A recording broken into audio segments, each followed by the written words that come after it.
I want to welcome Agile XRM to the podcast. I've known the people at Agile XRM for the past 12 years. I've seen how their business process management tool can add massive value to complex organizational processes in sectors such as finance and government. If you have complex processes or a need for dialogues on the Power Platform or Dynamics 365, take a look at how this BPM tool can add value. You can find them at agilexrm.com or check out the show notes for more details.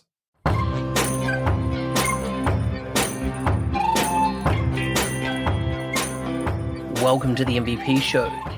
My intention is that you listen to the stories of these MVP guests and are inspired to become an MVP and bring value to the world through your skills. If you have not checked it out already, I do a YouTube series called How to Become an MVP. The link is in the show notes. With that, let's get on with the show. Today's guest is from France. He works at AvePoint as a solutions engineer. He was first awarded as MVP in 2020. He has a vision to deliver value to end users around starting small, think big, and fail fast, which I love, and ask why lots. You can find links to his bio and social media in the show notes for this episode. Welcome to the show, Jeff. Thank you, Mark. Thank you for having me today. It's so good to have you on the show. You come from one of the most beautiful places in the world, France. Tell me before we get started, food, family, and fun, what do they mean to you? Yeah, I'm actually from, my dad is from a small island, Réunion Island. So food, family, and fun is all about this island, Réunion Island. So it means a lot. And I've been 2 years in Singapore, so you might know that food is a religion there. So it's a lot on my plate about this. Just on Singapore, what was the best thing about the food there? Oh, the fact that the food is coming from everywhere. You can go to those food courts where you have some table in the middle.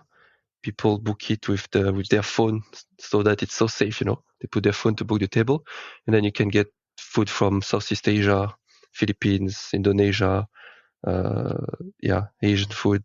So it's a bit like our job. You can get a taste of everything every day. Did you ever go to one of the hotels in Singapore for a bottomless brunch? Like you could eat and drink as much as you wanted.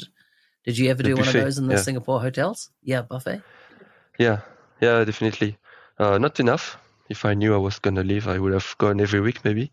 But no, it's good. I mean, you have some lobster and good food for quite cheap, yeah. Exactly. I couldn't get over it would be like a flash hotel, and then the food was just amazing. And of course, yeah, you go with a group of people, and it's just an incredible time. And it's definitely a highlight of Singapore for me. Yeah, among the visits to do and the fun, food is a good activity there. Yeah. What made you go to Singapore? Was it for work? Yeah, it was for work. I spent 4 years working in Paris, and I was like, why not try Asia again? Because I did study 1 year in China, and I really enjoyed the multicultural context. I wanted to also improve my English, and that made me go Singapore. I think it was just before, way before COVID.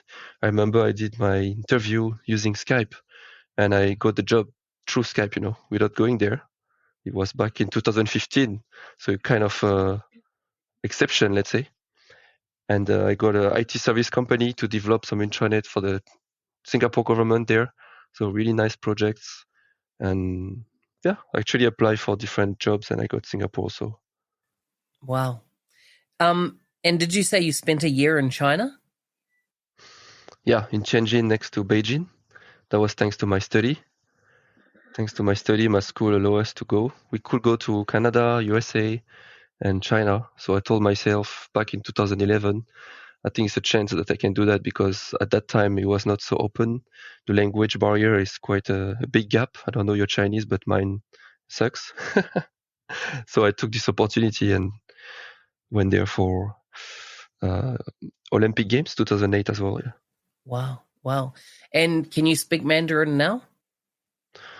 No, enough to impress people, but after they after they go deeper into the conversation, I'm like, no, Ting Putong, I don't understand. Just to say hello and survive, let's say, in China. Yes. Yeah. It's an amazing country. Tell me, what do you do now? Where is your career? What type of projects do you work on nowadays? Nowadays, I'm a pre-sales for AvePoint. So AvePoint is a software company that builds software for Microsoft 365 customer. Let's say most of the products are around this. There's also for Salesforce, but the most is around Microsoft 365. So as a solution engineer, I help the potential customer, understand the value of what they can get from the software. So it's a lot of listening. What they want to do, their pain points. Sometimes they don't know their pain points, so we try and understand what are the risks nowadays in their context of Microsoft 365. Then it can be activities like helping them showing the use case about the product, of course, demonstrating the product, and get them started with the trial. So I still have to learn a lot about Microsoft, because you always been asked this question: what's AvePoint better doing than Microsoft? And also against other competitors. So it's still in my.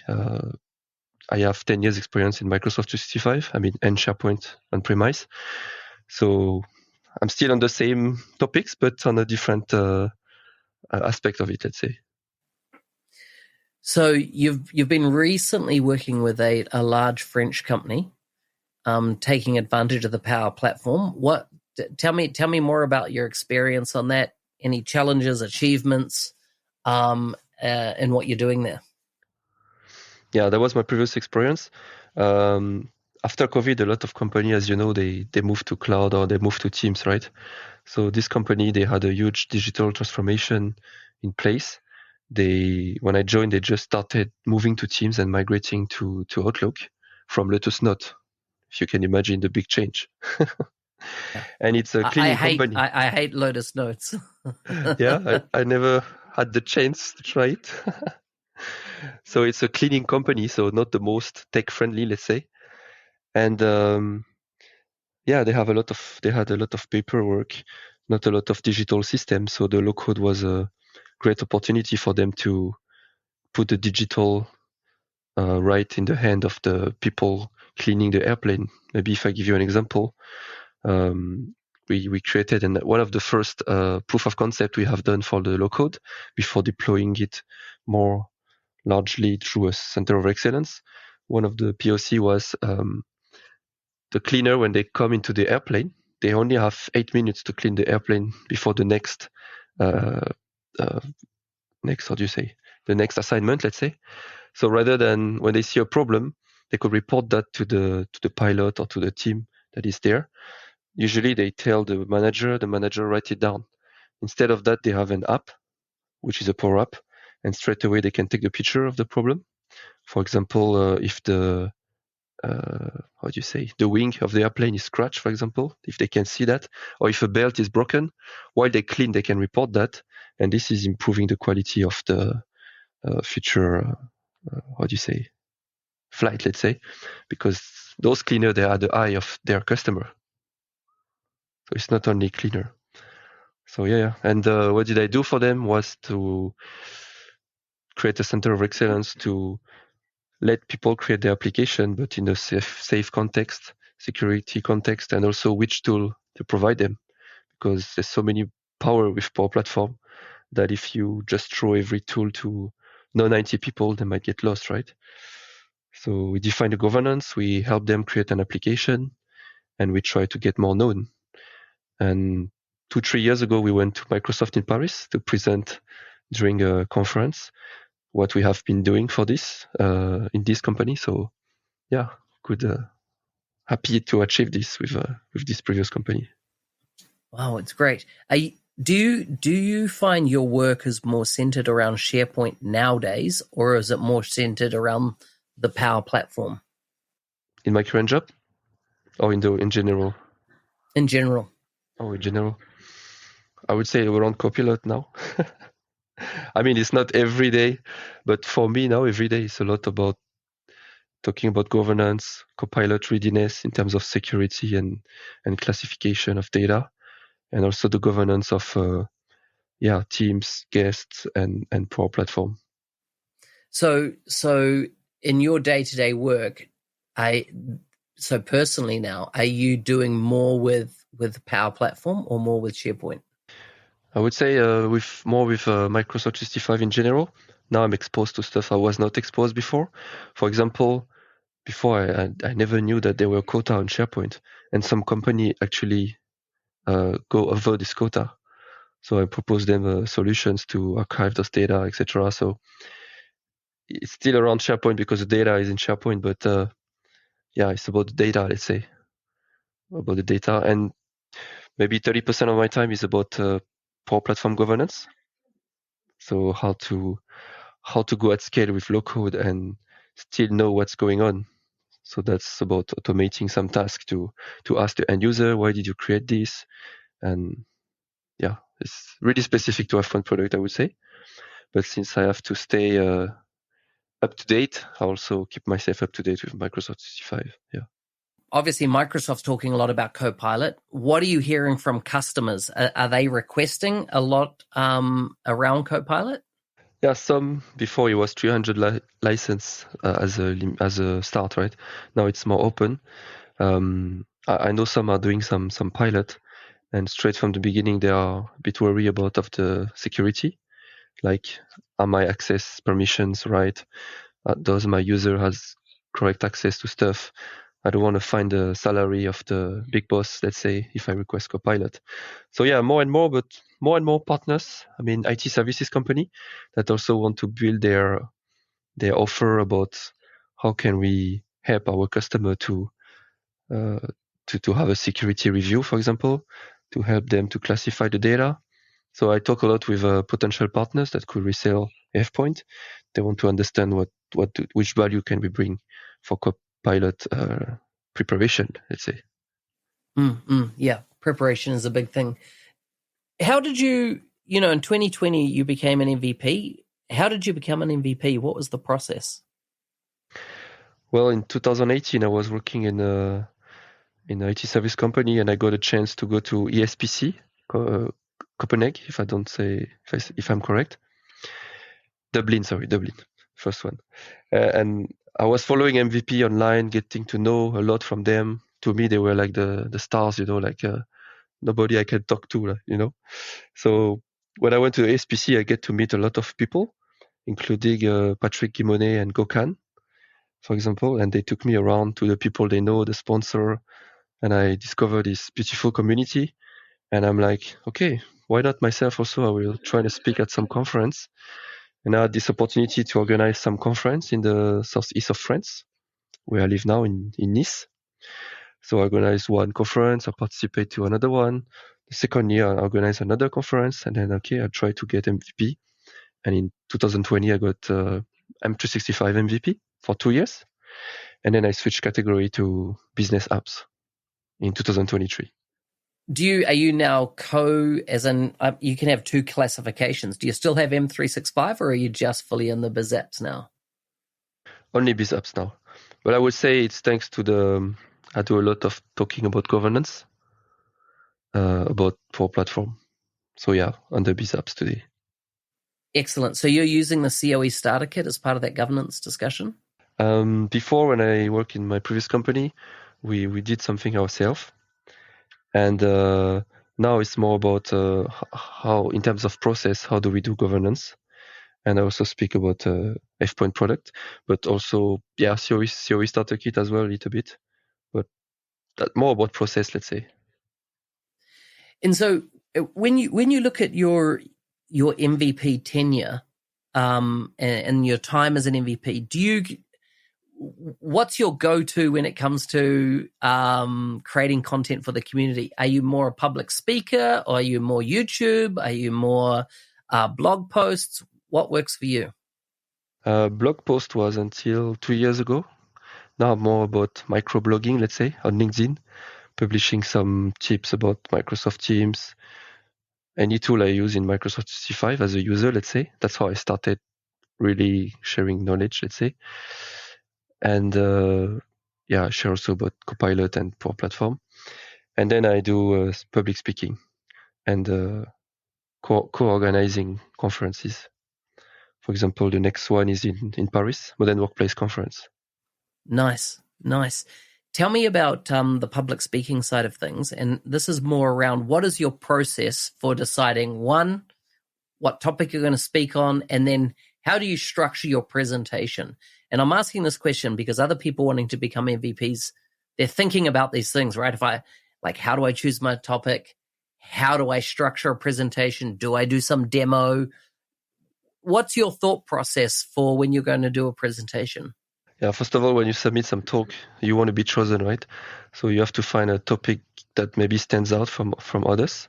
So I know today is for sure people are going to propose Copilot. There's going to be a lot of submitted session about it. So I think it's a good topic, but risky as well. So there's some topics that always come back. Generally, I did about governance for platform because I know there's a lot about citizen development or pro development and not a lot about governance. So I chose governance. Nowadays, I know Teams has been left out a little bit. So I'm trying to propose some what's new with Teams, what's best practice to manage it. So still around governance. So let's say I would say choose what you like, first of all, and trying to think what could be accepted and submit few sessions to get more chance. That's for the topic. And then how to prepare it? Well, if it's a 30-minute session, you might not have time for a demo, I would say. I mean, you could have time, but it's a bit risky if you want to have Q&A session, etc. If you have 45 minutes, then it's more comfortable for a demo, I would say. So when I have 30 minutes, I just put some screenshot like animated, in PowerPoint, just to open some discussion and knowledge to people. And the last point is how to structure the presentation. So before, I would say I do it naturally, where you put the problem statement at first, or the opportunity, then the solution, and then what's the benefit out of it. And I always trying to learn new ways. So just I think 2 days ago, I got those two techniques. So one is problem/opportunity, solution, benefit, and the one is talk about the product, the what, then you explain the why, so what can I do with this product, and the last one is the what can I do next with this product. Like, should I try it? Should I trying to find some use case? So it's always 3 steps, and find time to interact with the audience right from the beginning, I guess. Makes you feel more comfortable and less stress, and also spend some time on question at the end, because it's all about sharing knowledge, right? I love it. Those are brilliant tips. The last thing I wanted to just get your insight on. You talked about microblogging on LinkedIn, and I'm seeing a lot more of this. Is LinkedIn your main tool that you're using these days, as in from a social interaction perspective in the community? And tell me about what you think about when it comes to microblogging. Yeah, initially I tried Twitter and LinkedIn, and I don't know if it's since it became X, but even a few time ago, I stopped using Twitter because I feel like it become a bit too much of just pictures and not a lot of value-added content. So I kind of switched gear to fully LinkedIn, because I feel it's every post I find value in it. And when I say microblogging, I am not talking about the article. I'm really talking about the post in LinkedIn. Yeah. And now we see more and more content because also of Copilot. I remember, I feel I was one of the first one putting emoji, back in 2018 in your post when I discovered this beautiful shortcut, and now everybody has emoji. Yes. So, I mean, we have a job on the side, right? So to my planning, it's fitting better because, let's say in my daily job, I discover something. It's quick for me to schedule a post on LinkedIn or just post it straight away. So that's one of the technique as well. My colleague tells me, how do? You post things in Teams, in Yammer, inside the company. You also post on LinkedIn. I say, I don't work. Well, I do work, but sometimes I plan some posts maybe at that time now for the next morning, because I know the audience is not connected at this moment. So what's the point? Yeah, so true. Final question. What advice would you give to people that want to become an MVP? I would say never give up. I tried myself 3 times. And all I did was sharing knowledge, and one day it happened. Hey, thanks for listening. I'm your host, Business Application MVP Mark Smith, otherwise known as the NZ365 Guy. If you like the show and want to be a supporter, check out buymeacoffee.com/NZ365 Guy. Thanks again, and see you next time.